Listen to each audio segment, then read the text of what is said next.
Hello, this is Piet Levy, music writer with Milwaukee Journal Sentinel, with your recap of Bill Engvall at the debut performance at Potawatomi Casino Expo Center on May 28, 2014. Before reviewing the headliner, let's review the venue. Wednesday was the first time the 30,000 square foot Expo Center was used as a 1,500 seat venue. On Thursday, there's a show with Norteño musician Ramon Ayala, and in July, there's a couple rare joint performances with the Wayans brothers, Keenan Ivory, Damon, Sean, and Marlon.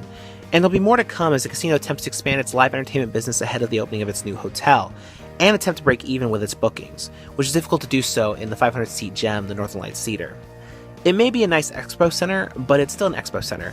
The ambiance doesn't compare to the Pabst or the Riverside or Milwaukee theaters, or to the Rave, or to Northern Lights. And unlike at Northern Lights, the seat configuration on the expo center floor is flat, so I found myself poking my head around trying to see Engvall on stage.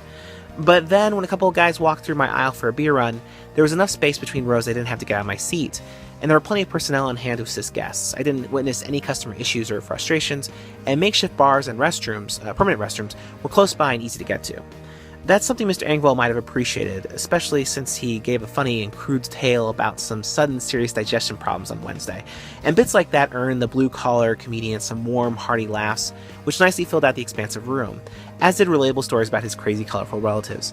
Unfortunately, the first 30 minutes were devoted to gossip and backstage stories from his season on Dancing with the Stars, which might have been interesting to diehard fans of that show, but as Mr. Engvall stated many times, he's a comedian and a terrible dancer, and the show was best when the show stayed off the dance floor on Wednesday. You can read more impressions about Potawatomi's new venue and Engvall's show at tapmilwaukee.com. You can find other concert listings, recommended restaurants, and other Milwaukee happenings on the Best of Brew City app, available at the iTunes and Google Play stores.